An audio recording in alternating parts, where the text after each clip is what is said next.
Marilyn with Mineral Matrix. And now we're going to talk about piecing this pretty block. Oh, it's right over here. We'll go back to it.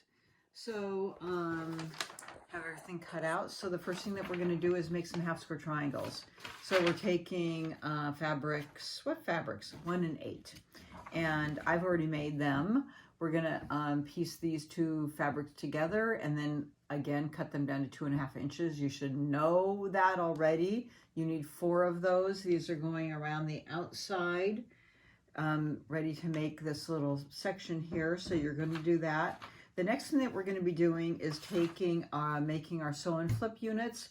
Of course, I'm using my folded corner clipper to do these. So you're going to be taking fabric 6 squares, 4 of them, and 4 of your fabric 2 rectangles, and make sure you get these in the correct direction.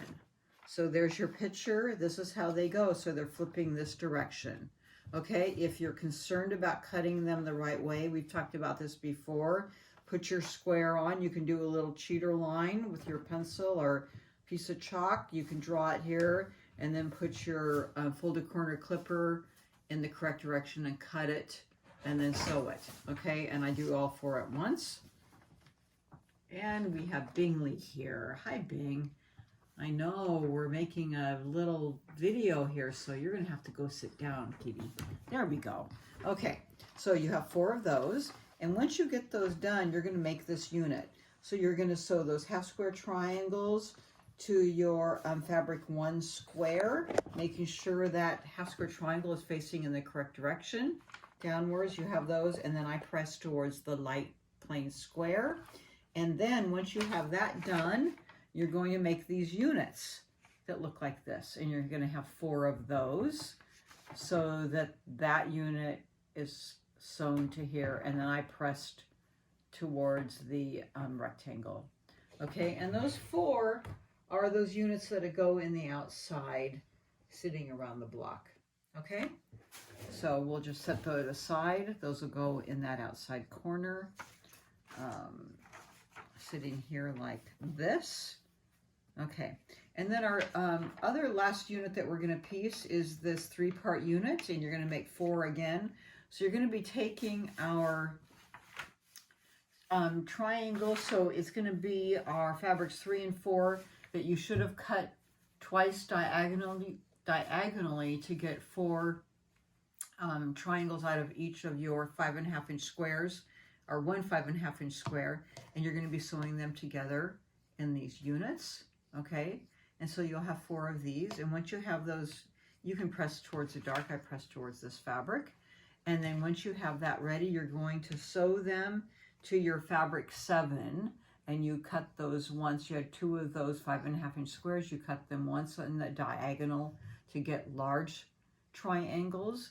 And we've done this before. When you sew these, this large triangle is bigger than these units. So don't worry, just line it up in the center. It'll be a little bit bigger, and line it so the seams on the bottom match up, and sew across here. So I have it lined up just like that.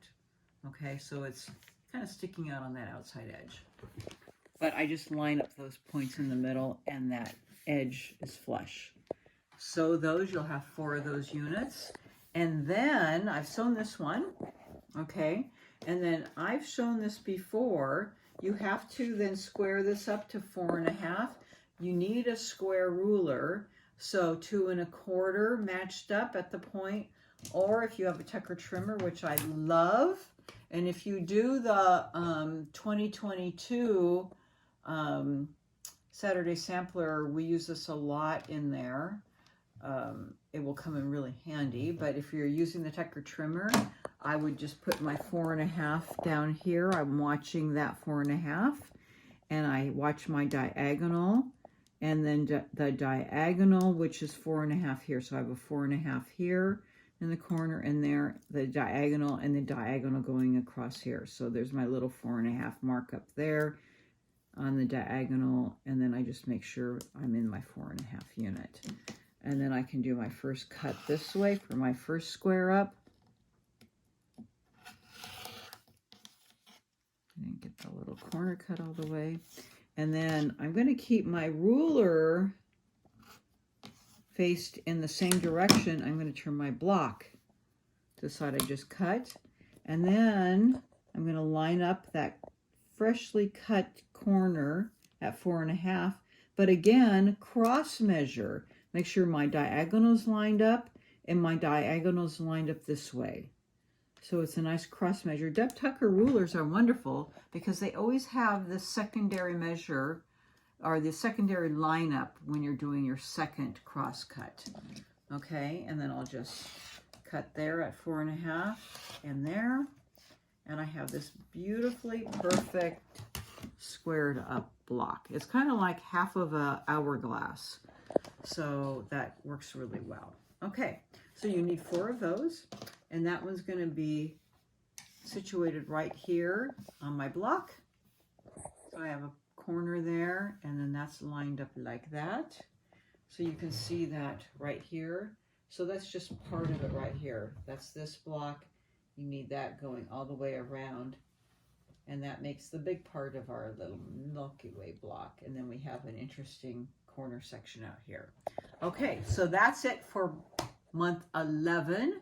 We have 1 more month to go, and hopefully you have all your sashing done. And so in month 12, I'll introduce the last block, and then we'll talk about, if you haven't already done it, diagonal piecing, because it's not the same as putting together a straight seam block. So we'll talk about that and our final borders, and then you'll be ready to go. So we'll see you then. Thanks.